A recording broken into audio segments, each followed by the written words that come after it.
Well, now we're to the part of the window presentation that I really like, and it's just what we call kind of Windows 101, if you will. We're just going to go over the 4 different types of windows that there are that can possibly replace the windows that you currently have. And like I said before, it's not really rocket science. I mean, it's just 4 different materials that exist in nature. Now, up until 1960, the only product that windows were made out of was wood, and that's what Anderson, built its name on there. Everyone likes the look and the feel and the texture of wood, and frankly, they're very strong. They're energy efficient. I mean, that's why we still build houses out of wood mainly, right? Because of the strength and the insulation value that you have there. The trouble in the window application is just really the maintenance. I mean, no one likes to paint their windows or seal their windows year after year, and frankly, after about 8 or 9 coats of paint, they're difficult to open, and sometimes don't open at all. They're painted shut, and so they cause a problem with that. Especially also in our environment with the intense sun that we have, and then termites. I've heard someone say that there's only 2 types of homes in Arizona: one that has had termites and one that will have termites, and they're obviously attracted to wood. That's what they're after on that. So, typically a wood window is going to it's considered high end because of the material that it's going to be there. So you're going to be anywhere in the neighborhood of $1,800 to $2,500 for this window. Their Pella still carries the window. A couple of different Milgard. I carry that window application on that. But would you like to have a window that you're going to have to maintain, that you're going to have to go out and spend time painting or scraping on that? Definitely not. Okay, so wood's probably out for obvious reasons, right? Right. All right. Well, because yeah, and I agree. If it's between you and me, and if I have the weekend to spend painting and scraping windows or playing golf, I'm gonna choose playing golf. So, because of the maintenance issue of the wood, we studied this, and in the 1955, we thought we had come to the solution. And the solution that we developed was called the wood clad window, essentially where we put aluminum on the outside of a wooden frame. So you get rid of the maintenance issues of wood and have the high strength and rigidity of aluminum on there. And we were very excited about this application. But again, we developed it in 1955, and by 1959, we released the patents to this design. And the reason that we released the patents to this design of this wood frame window was that we found that nature always wins. We have the product of an aluminum wrapping over the wood. Well, 2 problems with that. Number 1 is that aluminum, like we talked about before, it's a conductor. Right, so it conducts or attracts the heat. What happens when you take a nice cold can of your favorite beverage out of the fridge and set it on the table? What happens in not too much? Condensation. Condensation, right? There's drips on the outside of it, and where that condensation goes in an aluminum window, actually, is on the inside of the cooler side of the window, which happens to be where the wood is. So where the wood didn't naturally have that condensation problem with it, by attaching the aluminum to it, we actually accelerated the deterioration of the wood because of the rotting. It actually causes the wood to rot. And here's a picture of what that looks like in application. This is one of the doors that we had that has aluminum clad on it. When you take the aluminum off, look at that wood. What does that look like? Not healthy. Yeah, it's pretty terrible, right? And you never see that behind the aluminum. On the outside, it looks like it's doing just fine, but on the inside, it's actually deteriorating, rotting at a much faster rate than it would have been if it just would have been wood all by itself on that. So, again, because of the quality and the warranty that we offer, we just knew we couldn't offer this. This is what it looks like in a window. What it does in a window application. Here's one of the windows, the Pella high grade windows on that. Had the aluminum on there, and then in the corner there, see how it just rotted the wood away on that. So again. Pella and Milgard picked up the patent, and they're building it and selling it as one of their higher end product. And interestingly enough, they actually charge 20% higher than just if you were just to buy a wood frame window. They actually charge 20% more because they feel like they're adding aluminum to the window, to the wood.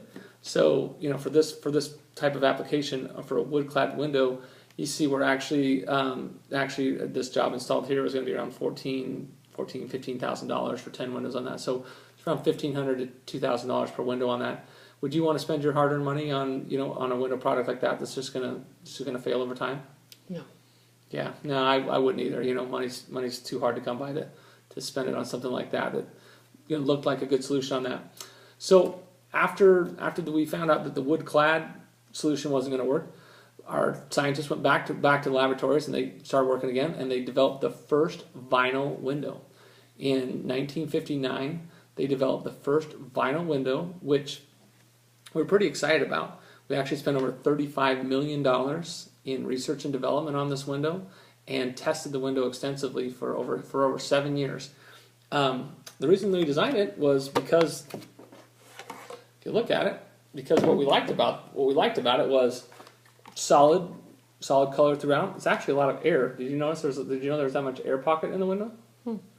Which actually is a good insulative quality, like we talked about. There's like by eliminating the wood, there's no rot, right? There's nothing that can rot in this product, and we can, because it's plastic, we can basically mold it in any shape that we want. So we like the malleability of it, and it's pretty darn energy efficient actually on that. Ultimately, what the problem was in the testing phase of the product, and again we test all of our products, was we found that plastic expands and contracts at a rate of 2.5 times that of a wood or composite material. What that means is in the wintertime, when it gets cold, it actually contracts. So, see, it actually contracts. It actually shrinks in when it's cold, and when it's hot, it expands. Give that kind of a feel. Yeah, it bends a little. And notice that it's just flimsy. It's plastic, right? I mean, it's just plastic on that. So what that does is that although the window itself may look like it's intact, there's several unsightly things that happen. I mean, first of all, the plastic edge gives out on it. The plastic sealing on the edge gives out on that. Look like that. And when that gives out, essentially what's happening is your seal to your glass has now been compromised. And when the seal to the glass has been compromised, do you know what's in between the two panes of glass? Yes. What? Okay, I don't. Well, Gas. So a gas, yeah, an inert gas. In our case, not to bore you with all the nerd details of windows, but essentially we put in 90% argon and 10% nitrogen gas, filling the void, which is calling in a vacuum break, which causes the energy not to transfer from one pane to the other. However, once that seal has been compromised, the gas escapes. And once the gas escapes, even if you go back and you replace the filler or the seal on the outside, you can't replace the gas on the inside. So essentially you have a single pane window, which goes back to all the energy inefficiency problems that you're having right now. That's what when we looked at your aluminum windows, remember the seals were already broken on them, which was causing the temperature to do what? Change. Will go from the outside to the inside, right? Yeah, I mean just basically transfer, magnify on that. So essentially that was the main problem. And so despite spending over $35 million in research and development on the product, we chose not to manufacture any windows at all. Now this made our competitors really excited. There's actually over 300 different window companies that manufacture and install plastic windows now, vinyl windows now, because they go on the initial energy savings of the window and the cost, right? Frankly it's the cheapest product that's out there because it's manufactured in China, shipped over to the United States, assembled locally, and then they put it in there. Now the other thing that's interesting about this product though is that the seal though, because like we talked about, you're having the dust problems in your house because the wind and everything is getting through your aluminum windows, right? Few. A lot of them, actually, as we saw that. Yeah, it's kind of one of your big problems. You're mentioning that it's really causing, Chloe and Capri to have, wake up with sneezing fits. They're having really big problems with that because of the dust and the allergies that they're getting. Well, in a plastic window, it's much less solid than an aluminum frame window, and so it could not even achieve, when they do their testing in the testing facilities, they rate it based on the rate of windows. When they put a test on there, it couldn't even achieve the minimum standard, which is 10 mile an hour wind thrust. At 10 miles an hour wind, the air was just coming into the window because essentially, you see, there's nothing, right? I mean, how's that going to stop it? It's just sitting in this trough with just the thing there. It's flops around, and all the air inside. So, have you ever experienced a dust storm or a haboob here? Yes. Do you think they have wind over 10 miles an hour in those? Yes. Yeah, absolutely. And that's why your house is filling with the dust. It's why you're saying, you can't keep it clean from week to week. Well, no wonder. I mean, you got leaky windows. And the dust is like, and the allergies, I mean, bless Colin Capri's heart. I mean, I don't take anything away from the allergies. Thankfully I don't have myself, but I know that would be terrible to live with. But it's really, I mean, also it's just the energy. I mean, if the wind and air is going through it, then all of your cool air is escaping out, all the hot air is escaping in, and essentially, although you're experiencing, savings from, putting in an energy efficient window, if it's only going to last in the sunlight, if you also read all the warranties here in the sunlight, do you know how long this product lasts? No.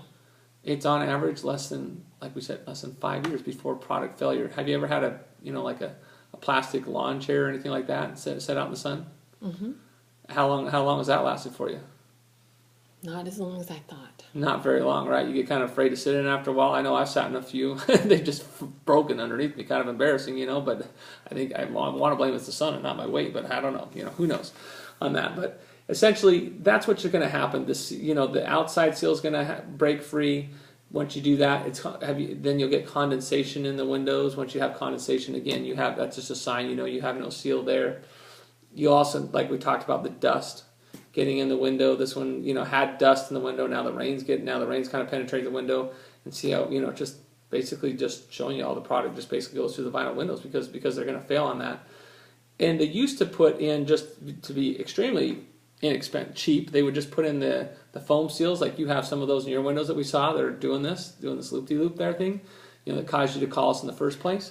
Well, some of them have foam. Some of them have attempted to solve that by putting an aluminum filter in between the two windows there.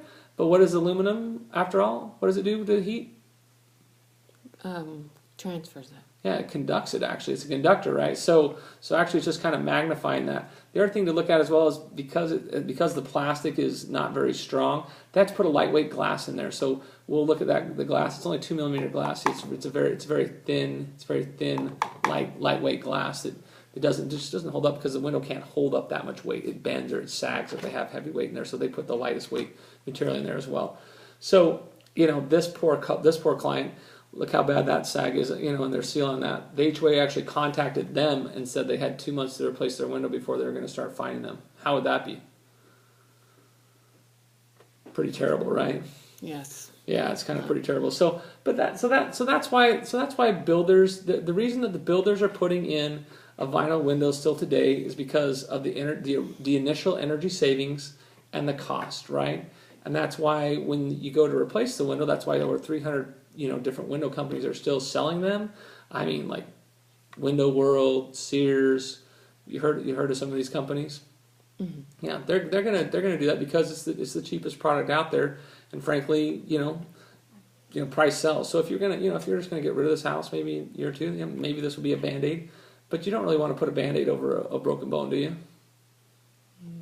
No. So if you're really gonna solve this problem long term and actually get rid of the problem, then we're gonna need to look at the fourth solution, which is frankly what our scientists were so excited about and what we spent all this money evolving and changing to solve all the problems of the three previous windows that we had, right? Yes, I'm ready. Let's see it. Great. Let's take a look at Fiberglass.